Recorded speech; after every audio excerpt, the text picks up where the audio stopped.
My name is Peter Colwell. I'm the Deputy General Secretary of Churches Together in Britain and Ireland, and it's my pleasure to chair this afternoon's webinar, which is being presented by Dr. Anne Richards, who is the convener of the Mission Theology and Apologetics Group, and also works as an advisor on mission theology and new religious movements and spiritualities in the Church of England.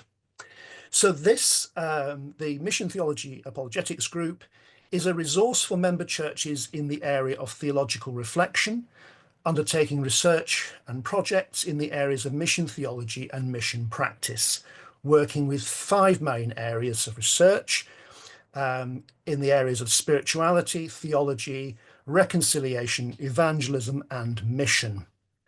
So this afternoon, we are looking at how changing societal practices around death and funerals are affecting grief, mourning, and pastoral care, and the place of the church within it. We're going to hear from Anne now, and please be ready to put your questions into the chat. We hope you have lots and lots of questions, as I'm sure this is a subject that touches us all in personal and professional ways. And you're very welcome. We look forward to hearing from you. Thank you very much indeed, Peter. Good afternoon, everybody. It's very good to have you on this webinar today. I want to start today by looking at what is at the centre of all these matters around funerals and funerary movements, the body of a person who's died and what's happened to it. And I want to look at what's now being called by the new funerary movements the traditional funeral and what's significant about that. And then I want to make some remarks about current societal attitudes to dead bodies and show that these attitudes are capitalised upon by direct cremation and the new funerary movements. And I want to investigate how those movements market themselves to people and why people might then come back to clergy and to other Christians because they feel something's missing, and what our pastoral response might be. So Peter just mentioned the Mission Theology and Apologetics Group and the work that MTAG has been doing on our project investigating mortal remains is very clear about a number of things. First of all, it's clear that the dead body is sacred. One of the things I love about this picture that I have on the slide is the little green leaf that's on top of the tree that's just indicating that bit of hope, that bit of sacredness about the body that is beneath. As we are all made in the image of God and we come from and we return to dust, the bodies of those we've loved marked the ends of life's journey. That sacredness is acknowledged in the way all sorts of cultures lay out and wash their dead and how the living prepare them for their final rites. These processes, these practices are incredibly ancient and they're deeply ingrained in our human history. I'm always moved by reading Alice Roberts' work on burial and excavation archaeology, because what comes through to me, even though she herself is not very interested in what people might have believed about the afterlife and their dead, the tremendous interest and extraordinary care with which people have laid their dead to rest and the grave goods that they put in with them are a tribute to that hope, that eternal hope that people have always had in dealing with their dead. So, as I was saying, a sacred object worthy of respect and dignity and care. So we say about the sacredness of the body that it's been acknowledged by all these cultures, how they look after their dead and so on. And we also hear about how Jesus was taken down from the cross and prepared and wrapped for burial in a tomb, and how those wrappings became the evidence of his resurrection. Indeed, it is within the funeral rites, as the women come with spices, discover the extraordinary event of the resurrection built around that, within that process. We say in MTAG, in our work we've done on mortal remains, that the dead body is worthy of respect and dignity and care in the way it's treated, and that it is often the last act of love that we can carry out directly with the person whose flesh we have cherished. We say that the dead body is also instrumental in grief management, that things like viewing the body, gathering around the coffin in a funeral, and performing acts of memorialisation are stations on the journey of grief. And we say that the presence of the body is significant for leave-taking and letting go, and for creating a space for bereaved people to start to make sense of living without the person. So you should now see a slide called the traditional funeral. So I said that there are stations on the journey of grief, and I would say further that we know through a long history of care for the bereaved that those stages are gently managed, and undertakers as well as clergy are very important to that accompaniment of the bereaved, and funeral rites manage this process. Within the Christian tradition, we also say theologically and pastorally that our bodies are significant in our understanding of resurrection and eternal life. Yet in our flesh shall we see God, says Job 19:26. And 1 Corinthians 15 says, for the perishable must clothe itself with the imperishable, and the mortal with immortality. The dead body teaches us to imagine the eternal life with God. Further, within what's now being called the traditional Christian funeral, theology, ritual, and pastoral care can make the person a focus for the understanding of the resurrection hope and expectation. And this is vitally important to the Church's mission. You should see a slide called Attitudes.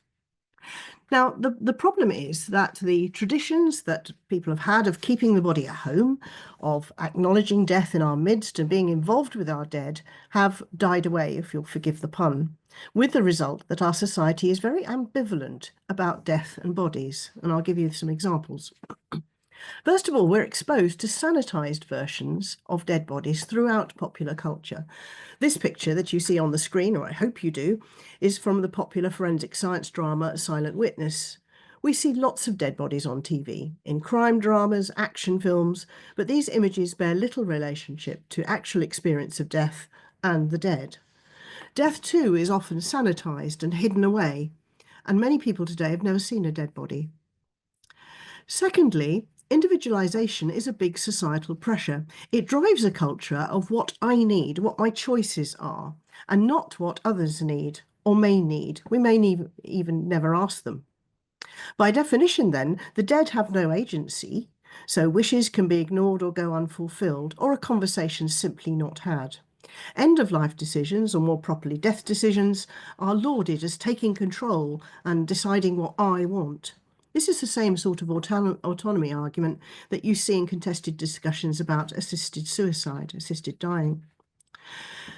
So it's interesting, there's absolute outrage when people are convicted for abusing dead bodies in a morgue. But at the same time, there's also this attitude of so what, they're dead. In other situations, such as military chaplaincy, we hear of people saying they don't care what happens to their bodies, if they're killed in war, for example, and an attitude of not wanting to think about it when they do have to make decisions about what might happen. Death is someone else's problem. And that is a big change in our society for the way that we have previously understood and dealt with death. So let's get on to the direct cremation and new funerary movements. What are we talking about here?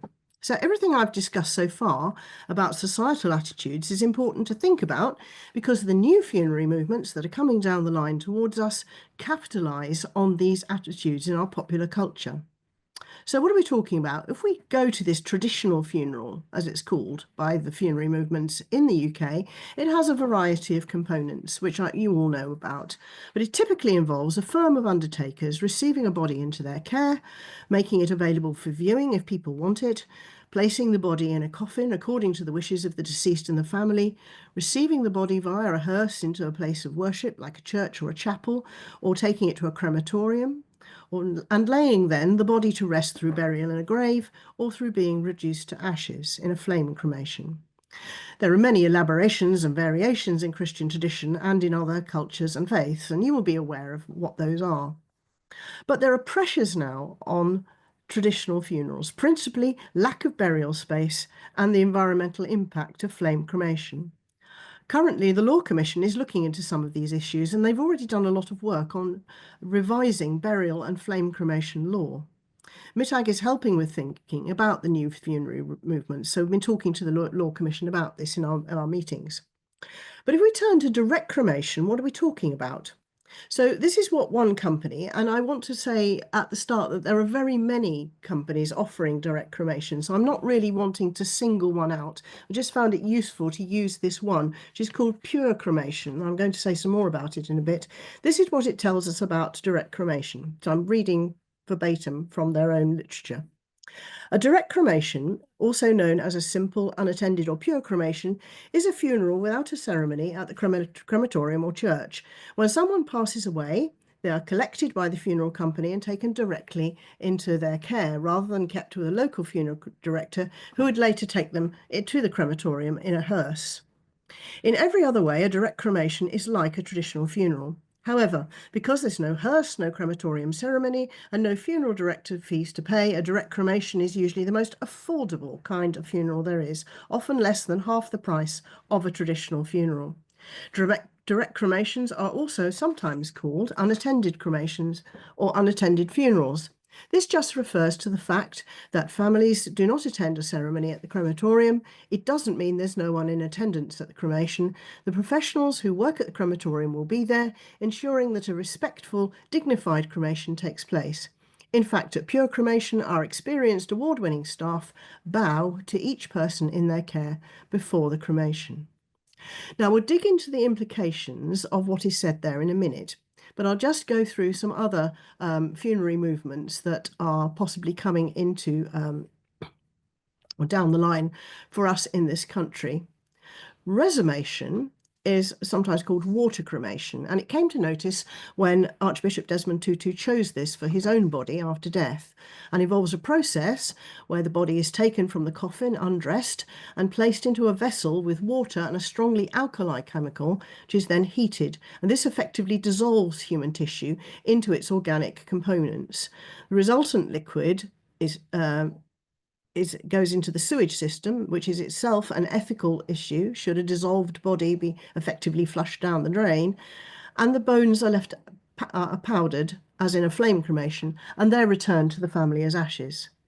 Human composting uses a process where the body is again removed and undressed and then decomposed in heated straw, alfalfa, for example, but in a speeded up process using heat, which returns the body after a period as bags of compost. Pod burials and recycling services of the body is a service where the body is buried directly in a pod under, for example, a tree, on the argument that its nutrients would be effectively recycled into a natural environmental system.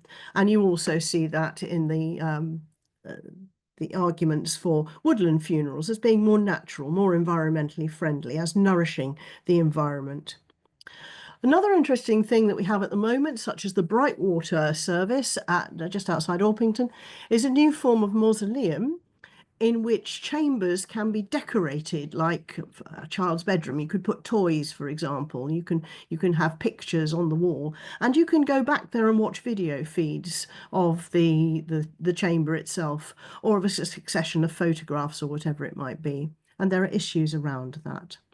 I just want to say that in MTAG also, we've done a huge amount of work on what can be done with ashes these days, from putting them in a firework and setting them off, to, if you've got a lot of money, to blasting them off into outer space, or to mixing with tattoo ink and having a tattoo of your loved one literally under your skin, or making them into jewellery or to glass, paperweights and so on. So a very, very large number of options for use of ashes these days, and rather than just keeping them in an urn or scattering them or strewing them as the church often does.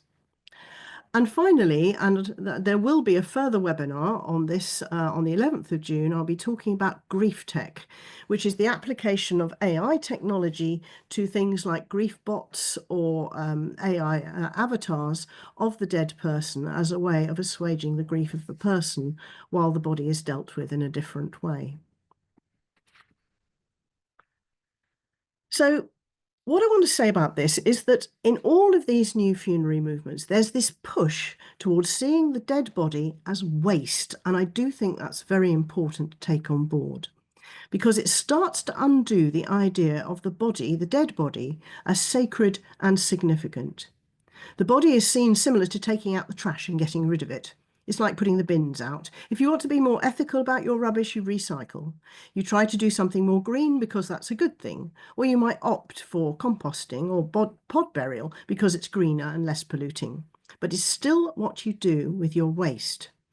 There's also an interruption between the body being laid to rest in a coffin and having to be handled again in some of these new funerary movements. Further, direct cremations are cheaper than ritual funerals. This goes hand in hand with the idea of waste up to a point. You don't spend money on what is essentially rubbish. Why would you? So let's have a look at this further. Now, again, as I've said, I don't want to single out pure cremation, but I have an advertisement here, which I think is very interesting if we can just unpack it. So I hope this is going to play for you. So we'll give this a go. But I do want to stress that other direct cremation services have adverts which are very, very similar to this and use very similar language. So I'm really not pointing the finger at pure cremation, but I do think it's interesting. Have a listen.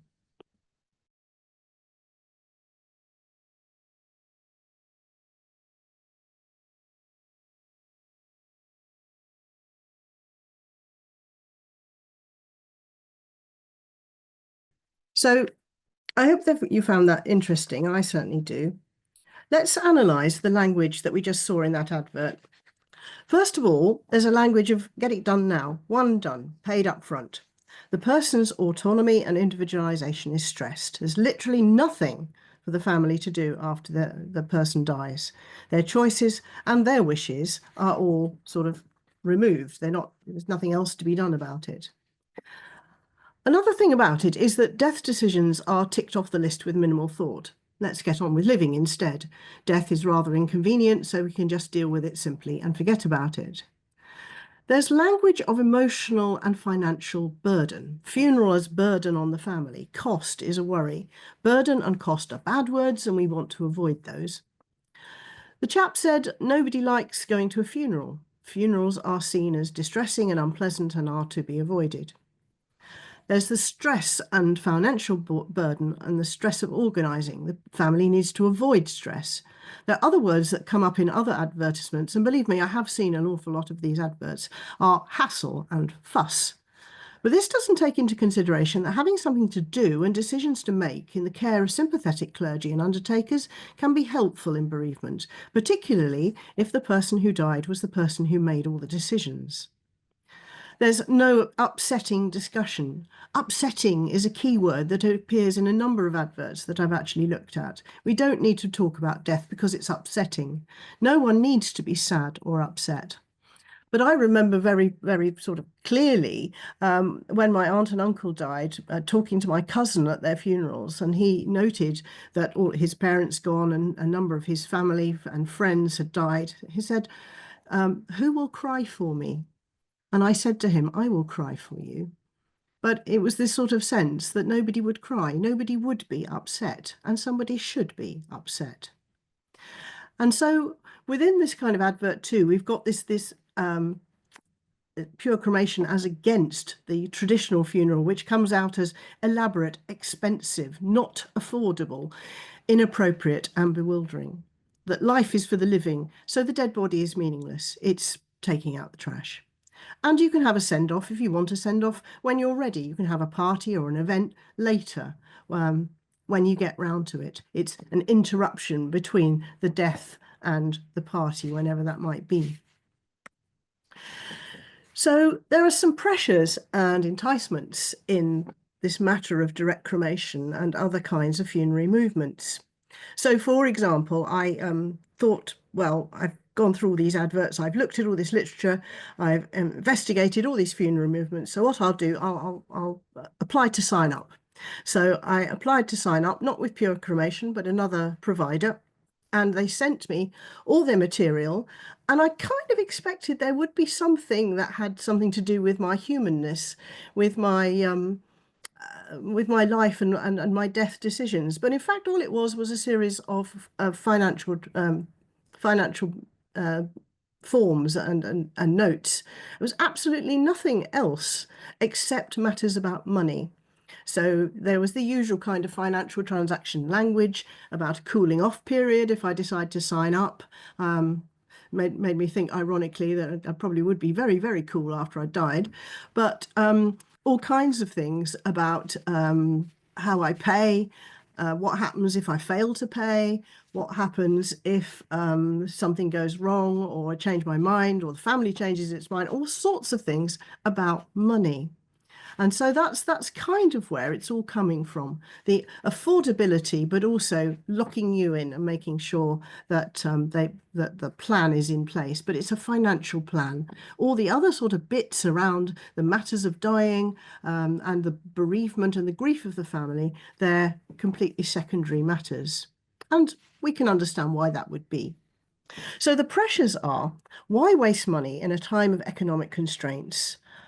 This plays on fears about debt and burden, and this pressure should not be underestimated. So how do we help people with funeral costs? These are real fears, and direct cremation really is cheaper.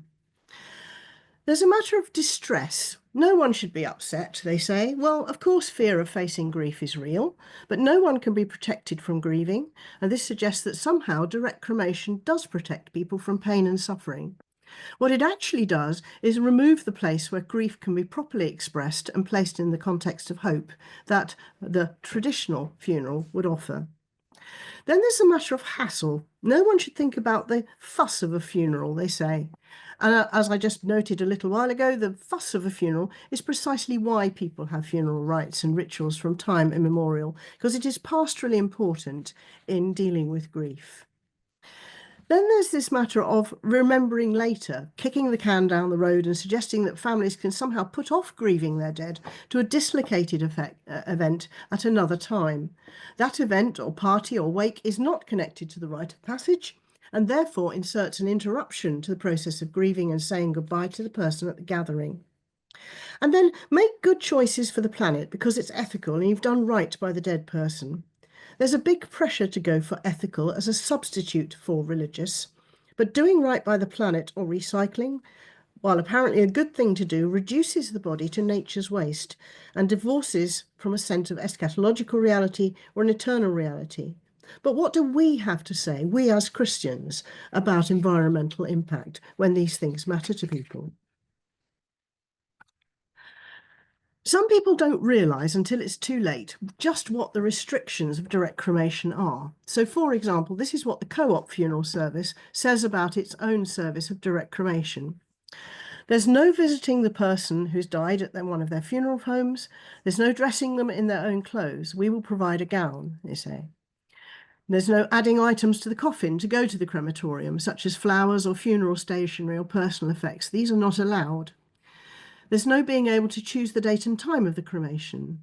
There's no mourners, including family or friends, attending the crematorium on the day. There's no delivering the ashes directly to you. They say we can scatter them for you, you can collect them from the crematorium or any co-op funeral home. So some direct cremation services do allow a few mourners or return the ashes. That costs a bit more. But the whole point of cheap is that these options for interaction between the living and the dead are cut out of the process. But many people don't realise they might need to say goodbye to the dead body. They might need to have a rite of passage and farewell and physically leave the body to begin life without the person. They might need to have a date and time they can memorialise and fix. They might need to receive comfort and care through the elements of ritual and the caring and kindness of a clergy person or celebrant. They might need to grieve in community and being upset together, dealing with the torrent of memories or emotions, including negative emotions, which may need reconciliation. Not all the dead are mourned with love. They might need hope of afterlife and the sense of the person being safe with God. Even if the mourners are not religious, this is often quite a strong feeling that people need to negotiate. Many people, we discover, are concerned about their loved ones being safely landed on the other side. Therefore, we do foresee pastoral problems, which we've already learned a great deal about following the funeral restrictions of COVID. These are things, the lessons learned. We know about all this. We've seen this in appearing in requests for the Ministry of Deliverance in the Church of England, which I tried to tell you about earlier. People come to us now with guilt, with restlessness, with confusion about ashes, particularly if they've had them made into jewellery or tattoos or whatever it might be.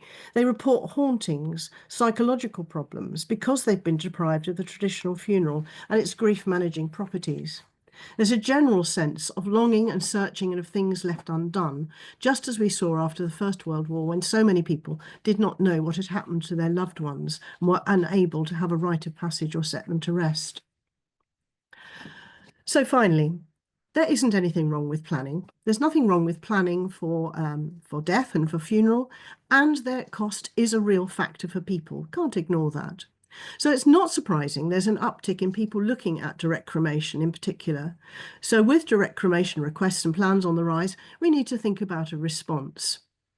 I'm going to suggest that we need to push back against some of the presenting narratives of direct cremation and the new funerary movements. The human body is sacred in life and in death. It's not just waste. Saying goodbye to the body is a rite of passage. Viewing the laid out body can be an important act of acknowledgement and sense of the person being at rest. The funeral provides opportunity to honour and respect the dead person and to come together with the person in their midst for the final time. It helps people begin life without the dead person, with last messages and tributes, a reframing of what existence now means. The Christian framework presents the body in the context of eternal life and hope, allows a reimagining of the person and a renewed hope for the living. Grief is important and can be properly expressed at the funeral. It shouldn't be swept under the carpet. And pastoral care, our pastoral care as Christians, allows those grievings to be held, the questions to be asked and explored, and further relationship possible. And that's true even for non-believers. Thanks very much. Thank you very much indeed, Anne. There's so much there for us to think about, reflect, and to discuss further. Sorry, my phone ringing. I just, first of all, there's been one question about whether this presentation will be made available. Our usual practice within CTBI is to make a recording of this webinar available. So the answer to that is most certainly yes. I just wanted to ask you before we get, so please put your questions or any points of reflection, any thoughts that you have into the chat. That helps to generate further thought and reflection. I just wanted to ask you, Anne, given all of this, what are the implications for the liturgies around death and dying and funerals in particular?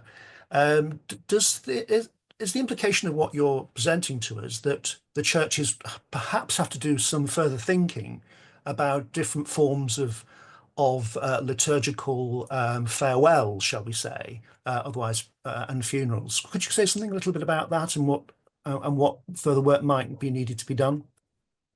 Yes, thanks, Peter. I'm interested in that, not least because I'm interested in the kind of language that we use at the so-called traditional funeral, in the kind of culture in which some of those words are simply not understood by the people who are there. The story I often tell about this is of a scouting funeral where some young people were in the church, never been to a funeral before, didn't know what to expect and weren't churchgoers. And as the parish priest came in and announced the first sentence, "I am the resurrection and the life, says the Lord," person in front of me, the young person in front of me, turned around and said, "What's resurrection?" If you've never heard the word resurrection and you don't know what it means, and you don't know that it is absolutely central to the hope of the Christian funeral, where do you start to explain that at the point at which this is all going on and have no idea why we do it the way we do? So there's that sort of question first, what is it of our traditional language, which as Christians we understand, but so many people don't, and not clear what the sort of tremendous force of those words actually is? Do we need to adapt our liturgies to actually make it possible as an entry point for people.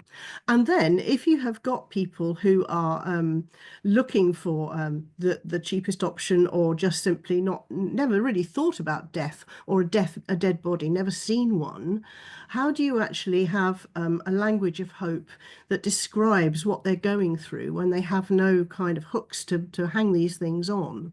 So the sort of preparation period for death, dying, and funeral and rites, within the context of the possibility of choosing a direct cremation, for example, I think we do need to do some more work there.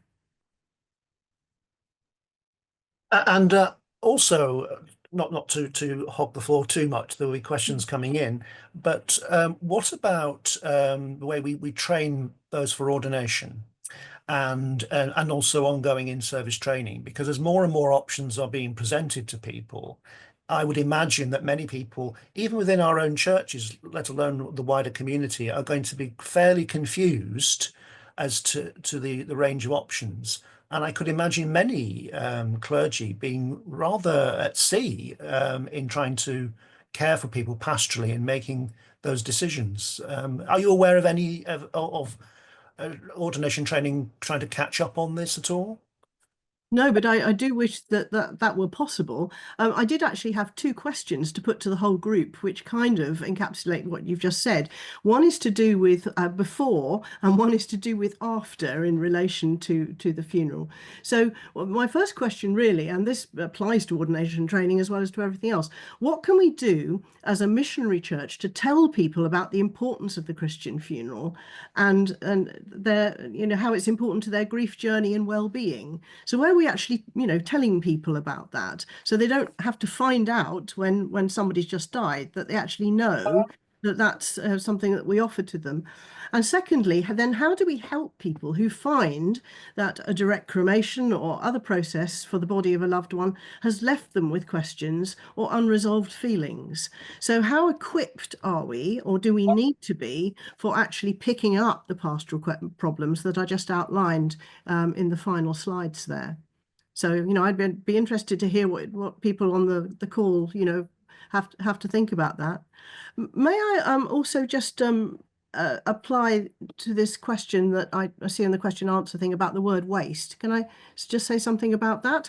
The reason why I have put it like that is because looking at quite a lot of the advertising, marketing, but also description of things like resumation and human composting, that's kind of where they are actually going with it. So, for example, for human composting, I was looking at a video where the person said, well, why are we even bothered about bodies? They're just squishies and hards. Well, we would say that the body is rather more than squishies and hards, but that's where they're going with it, that it's waste stuff, that it is actually waste. I understand that you think it's pejorative, but nonetheless, that's what they're saying about it. There's also a language in this sort of area about durables and non-durables, and what you do to dispose of them. So I do think the language of waste is something that we do have to approach, because that's the way it's going. Thank you, Anne. There's a further comment there about whether there's an assumption there that because someone opts for a direct cremation, there's no Christian rites occur. Many opt for private cremation before a service in church on the same day or on the next day. This is surely not compatible with direct cremation. Any reflections on that point, Anne? Well, I mean, I think it's certainly possible that you could go to your local clergy and ask for some sort of service. But the point I made there as well about some of these new funerary movements is the interruption between what happens at a rite and then what happens later to the body. I actually think the continuity and leave taking is important. That if you instigate an interruption, and in the case of resumation and human composting, as I said, there has to be an interruption where the body, as it were, is put to rest in the coffin, but then it has to be taken out again and undressed. It has to be handled again. And we've discovered through deliverance ministry that sometimes that can be psychologically unsettling for people. So notwithstanding whatever service you might have had, it can be difficult to say that that is a point of leave taking that as we've traditionally understood it. Thank you. Just a kind of nuts and bolts question. I don't want to lose it. About whether the work that MTAG's done on mortal remains is going to be available. Can you update us on those plans, Anne? Yes, what we hope eventually is to have a book or a series or a series of resources.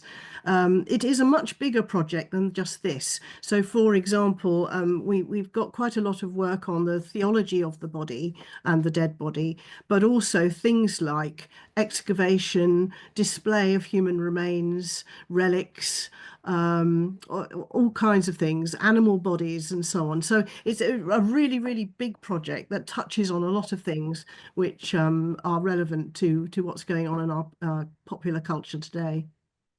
Thank you, Anne. Now, there's a very interesting set of theological issues raised by somebody here. You've implied that direct cremations fall short in honouring the body or aiding grief. But in light of the gospel accounts where Jesus was buried with dignity, but without a prolonged public ceremony, could we be conflating cultural expectations with theological necessity? How might we affirm the value of simpler practices while still offering pastoral depth? Mm-hmm. Well, I mean, that's precisely what my question is, that I gave the two questions earlier about that. So, how are we going to actually adapt to the fact that people are going to opt for direct cremation?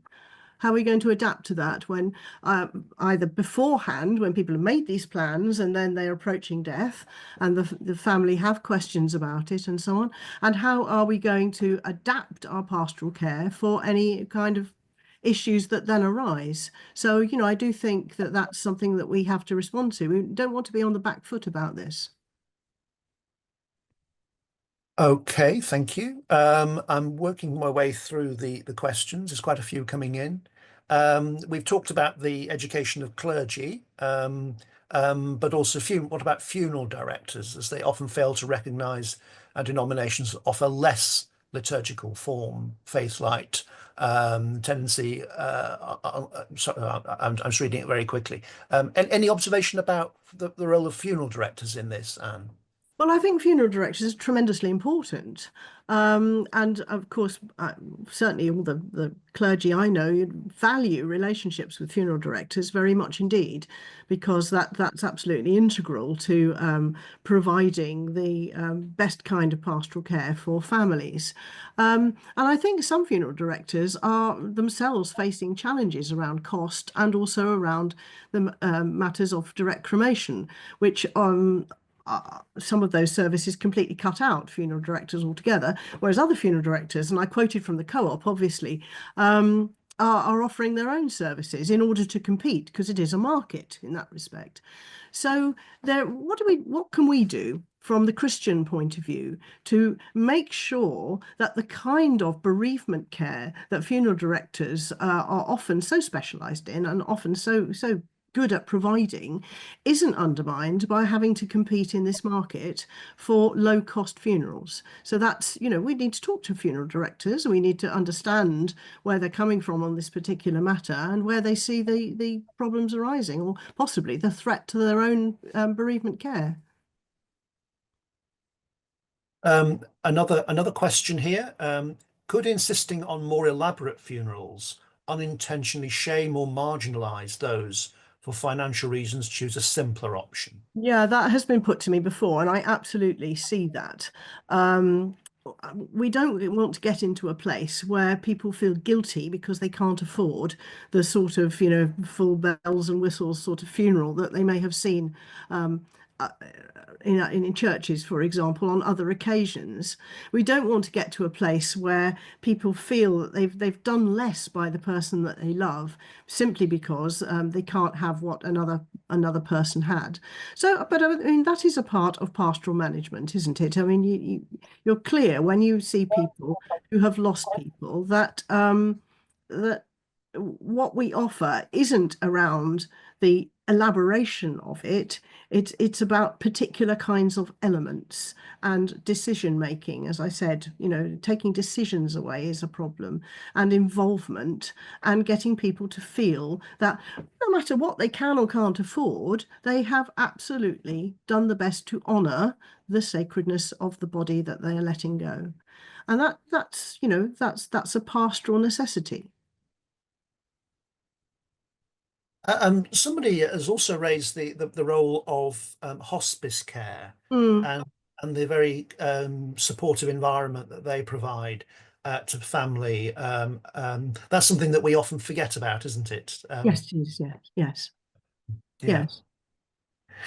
Um, Obviously, we've talked about this from a Christian perspective, Mm, but many other faiths have very particular needs and cultures as well around funerals. yes. And I wondered if you have any insight into how other communities are handling this expansion of options in relation to dying and funerals and so on.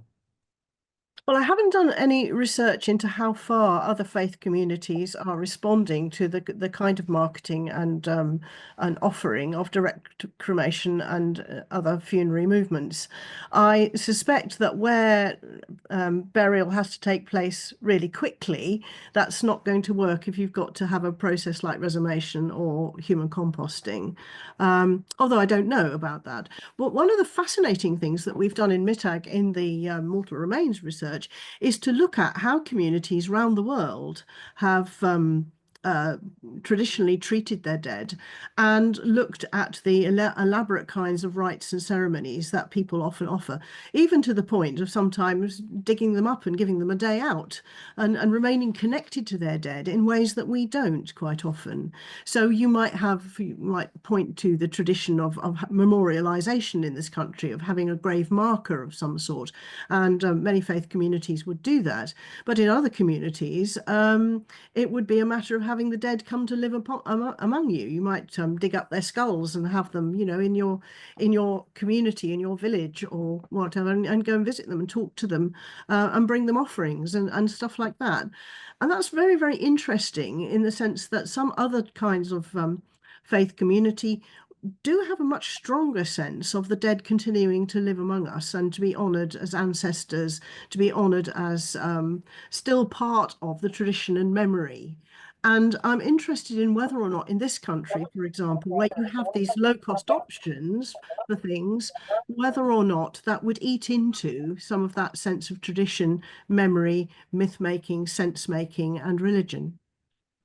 And of course, our own culture is not without a degree of, I don't want to use it's kind of pejorative to call it folk religion, but I think you know what I mean, Mm, of mm, certain ideas around loved ones continuing to have a presence in our lives and in our homes.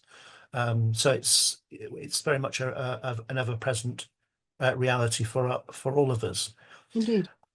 What are another question here for you, Anne? What are the implications for the most vulnerable members of society? For example, people who have died by suicide or who are pressured into assisted dying when it is legal. Yes, I have been doing a bit of thinking about this, about vulnerability in relation to easy option funeral process, if you see what I mean. The sense of actually packing up your life and making a decision and in relation to actually exiting the world faster than you might otherwise have done. And vulnerability in relation to these pressures of marketing, I think might be an unintended consequence. I don't know because I haven't got any direct evidence of that, but I just wonder about it because the marketing of these kinds of things is about there's nothing for your family to worry about. There's nothing to be done. You're sort of relieving them of burdens. It won't have a cost implication. Whether that could actually have an effect on your thinking, I'm not sure about that, to be perfectly honest. And I would have to think about that further or have some evidence. But I am quite concerned about people who are considering suicide or and around the assisted dying debate, because one of the things about assisted dying in particular is one of the things that's happening at the moment is pastorally is families who are saying they feel totally left out and totally rejected by having this option on the table, so that if they don't want that to happen, they kind of can't do anything about it.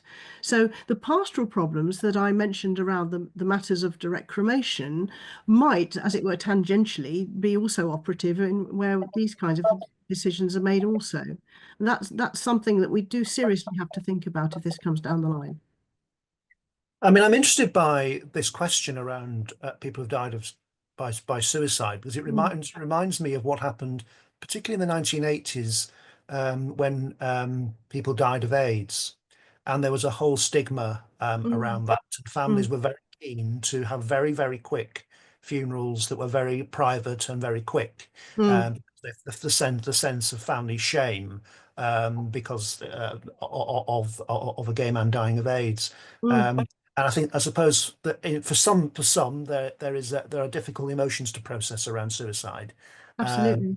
so I think it's a really, really important question that's been asked there. Um, the next question, pure cremation spends millions of pounds each year on advertising, particularly targeting the elderly with emotive daytime TV adverts. How can these marketing messages be challenged? Well, I think that's a very important question because it's a very sort of compelling advert just on the face of it. And like I said, I really don't want to target pure cremation because there are lots and lots of adverts of this kind for different companies, but they do use very similar sorts of language: hassle, fuss, money, get it off the list, all that sort of thing. No, nobody wants to be upset. Though those kinds of words are things that are obviously latching onto somebody. I just noticed all right the tone of the people talking in the advert as well. Nobody likes going to a funeral, but next on our list is Mexico. Let's think about that. Let's not think about horrible, nasty things that are going to happen at the end of life. Well, I think we do have a narrative about facing the nasty things. And one of the things I do want to say from the mission point of view is that one of the things we do know is that when people are sort of going along their spiritual journeys in perfectly happy ways, being, promised life eternal and health and wealth and beauty and all that stuff, they come back to the Christian church when those things go wrong and they hit a life crisis. It is when somebody gets really, really ill, when somebody dies that you love, that people come back to the Christian church and say, okay, I've tried all these other things. What have you got? Because they don't offer me what I need to get through this. Yes, I must admit, I felt very uncomfortable watching that video. Mm. Um, it felt quite manipulative. Um, and yeah, so I see the concerns around that. And I have to say that's the first time I've actually seen an advert of that nature, and I was quite taken aback by it. Um, we don't have any more questions, but there's a few minutes. If anyone has a question, please do submit it. Is there anything else you wanted to add in terms of any points that haven't come up in discussion that you'd like to highlight, Anne? Well, as I said, I'm very interested in how we respond to people who've made decisions and then regretted them, or felt that something's been left undone, or do feel guilty that they didn't somehow go for something more elaborate just because there was a financial constraint. Um, so how do we actually help people put things back together if they feel that they've done something around a funeral that didn't somehow honour the person that they loved.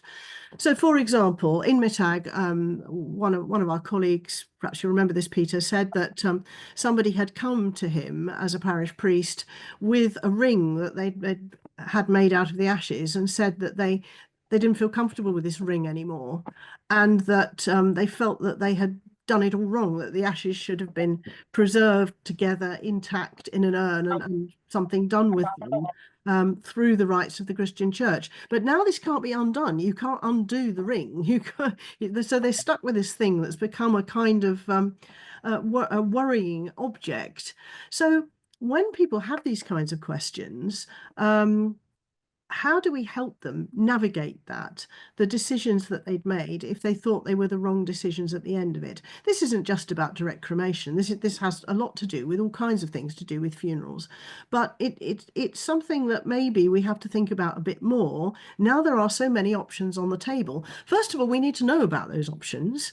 We need to, I've been to a place called Ashes into Glass, and I've talked to all the people who do that. And I've talked to the people who come and are customers. Well, maybe we should be taking our ordinands to those places so that they can hear those stories, why people want to do that. When people are really, really worried about money, and they're really worried about whether or not they'll get hit with a huge bill when the person they love dies, maybe we need to help them navigate that. What can we do about funeral costs? Where are we actually talking about that and allowing people to set out their worries without making them feel shamed?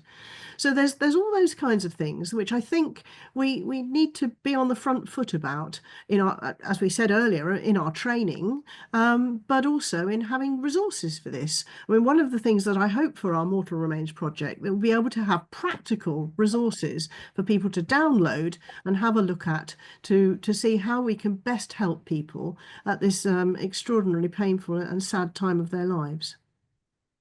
Thank you, Anne.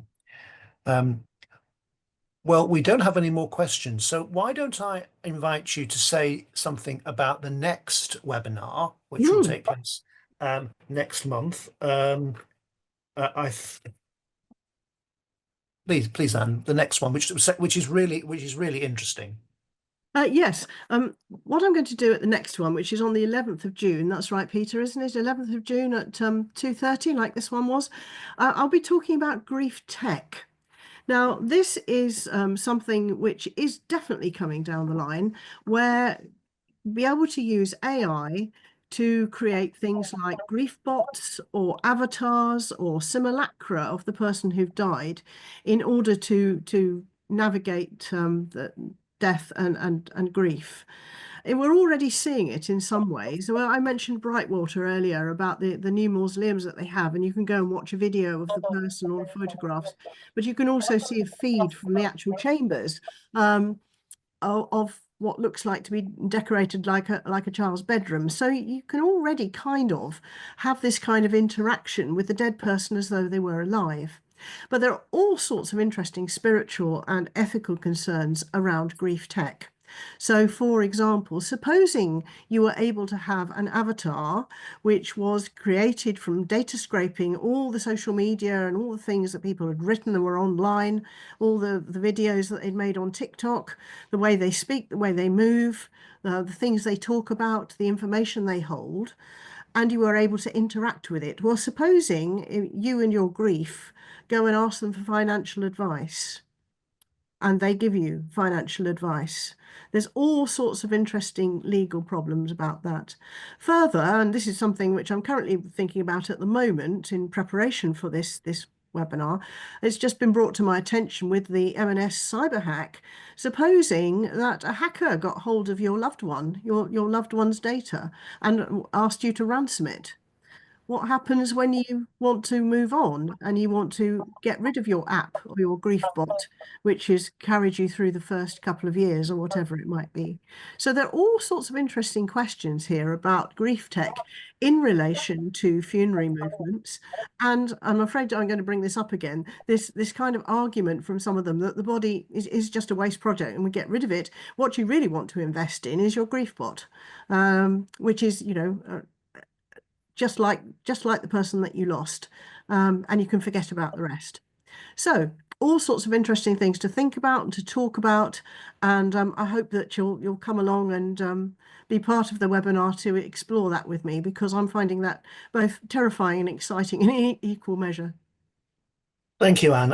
It'd be very interesting to listen to that. The details of that are already on the CTBI website. I don't think we've just sent out publicity about that because we didn't want it to be confused with today's, but look out for that and do register. And just to say that this webinar will be recorded and made available if you want to watch it again. Just one final comment that's come in, I think illustrates how very fundamental this subject is to what we're about in the church. My own family is experiencing concern over a member having prepaid for a direct cremation. The company involved does offer opportunity for families to attend in small number and have some spoken input.